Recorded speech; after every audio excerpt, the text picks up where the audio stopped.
కానీ ఇళ్ల కోసం ఇప్పటికి 80 లక్షల అప్లికేషన్లు వచ్చినాయంటే ఈ పాపం ఎవరిది? 10 ఏళ్లలో మీరు ఇల్లు ఇవ్వకపోబట్టే కదా. మీరు ఇచ్చుంటే కనీసం సగం మందైనా తగ్గేటోళ్ళు కదా. మేము కాదండి మేడం, కాంగ్రెస్ పార్టీ ఇప్పటికే గతంలో ఇందిరా మిల్లు 2 కోట్ల మందికి ఇచ్చింది. మేము ఇవ్వడం కాదు, మేము డబుల్ బెడ్రూమ్ 2,70,000 మందికి ఇచ్చినాం. మేము బందోబస్తు కట్టి ఇచ్చినాం. వాళ్ళు 2 కోట్ల మందికి ఇచ్చారు, 2 కోట్ల కుటుంబాలకు ఇచ్చిండ్రు. ఎవరు పేర్లు రాసుకున్నారు, ఎవరికి పోయినరు, ఎవరికి పొక్కిండ్రు అని చెప్పేసి. ఈ దేశంలో అత్యంత ఎక్కువగా తెలంగాణని కానీ ఆంధ్రాని కానీ పాలించింది ఎవరు మేడం? కాంగ్రెస్ పార్టీ. మరి 40 ఏళ్ళు పాలించి వాళ్ళు ఇవ్వలేదు, వాళ్ళు కారణమవుతారు తప్ప. తెలంగాణ వచ్చిన తర్వాత కొత్త సంసారాన్ని కొత్త రాష్ట్రం కొత్తగా మెల్లమెల్లగా ఒక్కొక్కటి జిల్లాలు ఏర్పాటు చేసుకోవడం, కలెక్టరేట్లు కట్టుకోవడం. హైదరాబాద్ లో ఈవెన్ మంచి సెక్రటరియట్ కూడా లేని పరిస్థితి ఉండే కదా మేడం. సెక్రటరియట్ కానీ పోలీస్ కమాండ్ కంట్రోల్ బాగానే ఉంది. మీరే అనవసరంగా దాన్ని మళ్ళీ లక్షల కోట్లు పెట్టి దాన్ని కట్టిరు అనేది సరే, అది వేరే అభియోగం ఆరోపణ కాదు. ఇవాళ 3 లక్షల కోట్ల బడ్జెట్ ఉన్న మీ దగ్గర సెక్రటరియట్ కూడా సరిగ్గా లేకపోతే 400-500 కోట్ల సెక్రటరియట్ కట్టుకోలేని పరిస్థితి దీనావస్థగా లేదు కదా. కాబట్టి ఇలా ప్రపంచం ముందు ఎవరు కానీ ఇక్కడికి వచ్చినప్పుడు నీ సీట్ ఏదైతే పవర్ సీట్ ఉంటుందో దాన్ని కూడా సక్రమంగా లేకపోతే కనీసం 4 కార్లు, ముఖ్యమంత్రి కారు పెట్టుకునే ప్లేస్ కూడా లేదు. ఒక మలేషియా మంత్రి వచ్చి ఇదేందయ్యా బాబు ముఖ్యమంత్రి ఆఫీసు డంచన్ లాగా ఉందని చెప్పేసి అన్నాడు. అటువంటి దాన్ని ఇలా బ్రహ్మాండంగా కడితే ఇలా భారతదేశంలోనే అద్భుతంగా మంచిగా కట్టుకున్నాం. ముఖ్యమంత్రికి కారు పెట్టే ప్లేస్ లేదని అడిగారు కానీ కనీసం పేదోడు ఉండటానికి ఒక ఇల్లు లేదు అని అడగలేదా ఎవరు? అందుకే 2,70,000 మందికి అక్కడ మంచి బ్రహ్మాండంగా కట్టించినాం. వాళ్ళ దగ్గర ఒక పైసా తీసుకోకుండా లాటరీ వేసి తీసి ఇచ్చినాం. ఇవాళ కూడా మీరు ఎక్కడికన్నా మేము కట్టిన వాటిల్లో చూడండి, ఎక్కడ కూడా నాణ్యత లోపించలే. మేము మెల్లగా కట్టుకుంటూ పోతున్నాం. వాస్తవంగా మేము 2,70,000 అంటే అది ఒక్కో దానికి 5,000 రూపాయలని కేటాయించిన. 5,000 రూపాయలు కాదు, భూమి మనదే, ఇన్ఫ్రాస్ట్రక్చర్ మనదే.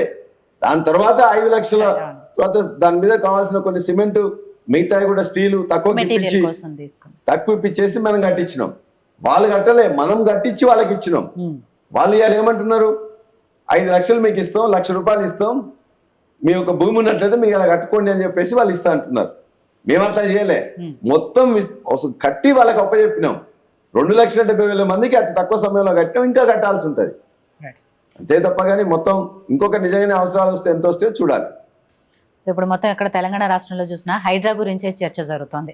హైడ్రా కూల్చివేతలు, అక్రమ నిర్మాణాలు జరిగాయి, ఆక్రమించి కట్టారు, చెరువులు ఆక్రమించి కట్టారు, ఇవన్నీ వస్తున్నాయి. దాంట్లోనే హైడ్రా కూల్చేస్తున్నారు అనేది.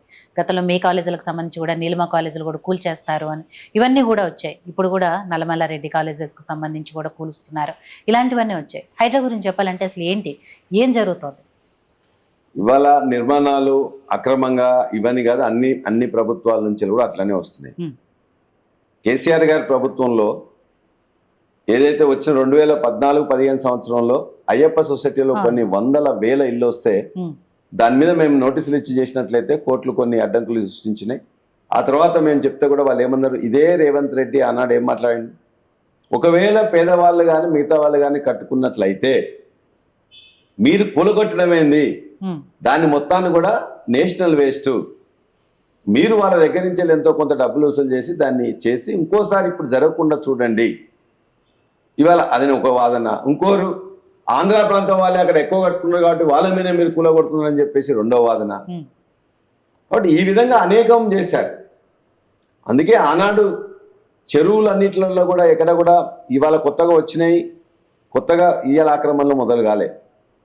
60 ఏళ్ళ నుంచి జరుగుతున్న ఇవాళ నిన్న వాళ్ళు కూలగొట్టినారు కొన్ని ఫామ్ హౌస్ పేరు మీదనో ఇంకో దగ్గరనో అక్కడ చేసినాయి. ఈ 10 ఏళ్ళ కట్టినాయి కాదు. అలా బీఆర్ఎస్ నాయకులే అసలు ఒకటి. కాబట్టి ఇవాళ మీరు హైడ్రాగా ఒక నిర్ణయం తీసుకునే ముందు ఎవరైనా కూడా పేదవాళ్ళైనా పెద్దవాళ్ళైనా వాళ్ళందరూ కూడా నోటీస్ ఇచ్చి నిజంగానే వాళ్ళ పర్మిషన్ ఉందా లేదా, పర్మిషన్ ఉన్నప్పుడు వాళ్ళు నువ్వు ఎట్లా కూలగొడతావు, పర్మిషన్ లేకపోతే నోటీస్ ఇచ్చేసి వాళ్ళందరికీ ఒక పేదవాళ్ళు అయినట్లయితే వేరే దగ్గర పంపించేయండి. పెద్దవాళ్ళు అయితే నోటీస్ ఇచ్చేసి వాళ్ళకు కూడా అవకాశం ఇచ్చేసి ఇగో మీకు పర్మిషన్ లేదు, మేము దీనిలో ఉన్న ఆక్రమణకు గురైందని చెప్పి కొట్టేయండి. అదేవిధంగా పేదవాళ్ళు అయితే ఇంకొద్దిగా టైం ఇచ్చి వాళ్ళందరినీ డిస్ప్లేస్ చేసి ఒకవేళ వాళ్ళ అర్హులైన అత్యంత పేదలున్నట్లయితే డబుల్ బెడ్రూమ్ పంపించేసి కొట్టేయండి. ఇప్పుడు కొత్తగా నువ్వు ఏం చేయకుండా చూడండి, అది హైడ్రా. మీ రెండో అంశం మా ఖాళీల గురించి కూడా నిజంగానే హైడ్రా మాకు ఇంతవరకు నోటీస్ కానీ మా దగ్గర కానీ వచ్చింది లేదు. మా దగ్గర ఇరిగేషన్ సంబంధించిన వాళ్ళు ఒక కేసు మా మీద పెడితే మేము ఇమీడియట్గా కూడా రేపు కోర్టులో వేసినాం. హైదరాబాద్ మీ దగ్గరికి మేము వస్తున్నామని చెప్పలే కదా, మేము నోటీస్ చేస్తామని చెప్పారు. నేను నాకుండే ఏ బిల్డింగ్ కానీ మీ ద్వారా కూడా మేము చెప్తున్నాం, పబ్లిక్ కానీ లేకపోతే ఆఫీసర్స్ కానీ తెలవాలి, ఏ నిర్మాణం కూడా ఇంతవరకు పర్మిషన్ లేకుండా, ఒక పర్మిషన్ కాదు, irrigation permission, HMDA permission, fire permission, అన్ని రకాల పర్మిషన్లు తీసుకున్న తర్వాతనే దాని ప్రకారమే ఎక్కడైతే సెట్ బ్యాక్స్ వదిలిపెట్టో అది చేసి కట్టినాం. చెరువు పక్కన మా కాలేజ్ ఉన్నది వాస్తవం, కానీ చెరువులో మేము వెళ్ళలే. చెరువు తర్వాత 30 మీటర్స్ తర్వాతనే మేము వెళ్ళినాం. ఎఫ్టిఎల్ అని ఉంటుంది, ఫుల్ ట్యాంక్ లెవెల్. ఆ తర్వాత 30 మీటర్ బఫర్ జోన్ ఉంటుంది. ఆ బఫర్ జోన్ తర్వాత మళ్ళీ సెట్ బ్యాక్స్ వదిలిపెట్టి మేము కట్టినాం. ఇరిగేషన్ డిపార్ట్మెంట్ ఎన్ఓసి ఇచ్చి, దాన్ని కలెక్టర్ పంపిస్తే కలెక్టర్ ఎన్ఓసి ఇచ్చి, దాన్ని హెచ్ఎండిఏ వాళ్ళు కూడా ఇది బఫర్ జోన్లో లేదు, బఫర్ జోన్లో మీరు ఒకవేళ ఉన్నట్లయితే డబ్బులు కట్టమంటే కూడా డబ్బులు కట్టి అన్ని డిపార్ట్మెంట్ నుంచి వెళ్ళి కావాల్సిన పర్మిషన్ తీసుకొనే మేము ఒక మెడికల్ కాలేజ్ కానీ హాస్పిటల్ కానీ కట్టినాం తప్ప మేము ఒక జాగా, ఒక గుంట కానీ, ఒక సెంటు భూమి కానీ ఎవరి దాంట్లోకి మేము ఎంకరేజ్ కాలే. మా భూమిలో మేము కట్టుకున్నాం. మా భూమి కూడా 30 మీటర్స్ బఫర్ జోన్ దాటిన తర్వాతనే మా భూమి ఉన్నది. అది ఇప్పటికి కూడా హెచ్ఎండిఏ వెబ్సైట్ లో ప్రైమరీ నోటిఫికేషన్ ఇచ్చి కూడా ఉన్నది. దాన్నే మేము హెచ్ఎండిఏ వాళ్ళకి పంపించినాం, కోర్టులో కూడా సబ్మిట్ చేసినాం. వాళ్ళు చూసుకున్నారు అనుకుంటా, చూసుకోకపోతే చూసుకుంటారు. ఎక్కడ కూడా ఆక్రమించి కట్టలేదంటారు? ఎక్కడ ఆక్రమించడం కాదు, నా భూమి అందులోనే కూడా లేదంటున్నాం. నేను ఇంకోటి ఆక్రమించడం కాదు. ఏదైతే 42 ఎకరాల చెరువు ఉందన్నదో ఇప్పటికీ చెరువు అట్లానే ఉన్నది. 42 ఎకరాల చెరువు విస్తీర్ణం అని చెప్పేసి హెచ్ఎండిఏ వెబ్సైట్ లో ఇవాటికి అదే ఉన్నది. నేను డిపార్ట్మెంట్కి, ఇరిగేషన్ డిపార్ట్మెంట్ అప్లై చేసుకుంటే నీ భూమి అందులో రావట్లేదు అని ఎన్ఓసి ఇచ్చిండ్రు.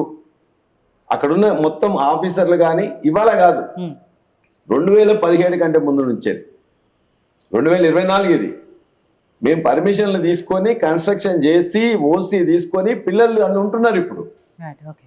కాబట్టి చెరువులో లేపడం కాదు, చెరువు తర్వాత 30 మీటర్స్ ఏదైతే బఫర్ జోన్ ఉంటుందో దాన్ని దాటిన తర్వాతనే నా బిల్డింగ్స్ మళ్ళా సెట్ బ్యాక్ తీసుకొని నేను కట్టుకున్నా తప్ప అన్ని పర్మిషన్లతోని irrigation department, fire department, revenue department, HMDA department, అన్ని డిపార్ట్మెంట్ల యొక్క పర్మిషన్ తీసుకొని నేను అన్ని సెట్ బ్యాక్ తీసుకొని కట్టినాం. అంతే తప్ప ఎక్కడ కూడా ఒక గుంట కానీ, సెంట్ కానీ, చెరువు భూములు కానీ ఎక్కడ లేదు. పొలిటికల్గా వాళ్ళు ఏమన్నా బెంజెట్ చేయాలని ప్రయత్నం చేస్తే తప్ప మామూలుగా ఎట్టి పరిస్థితుల్లో ఇంతకుముందు నేను చేయలే, ఇప్పుడు కూడా చేయను.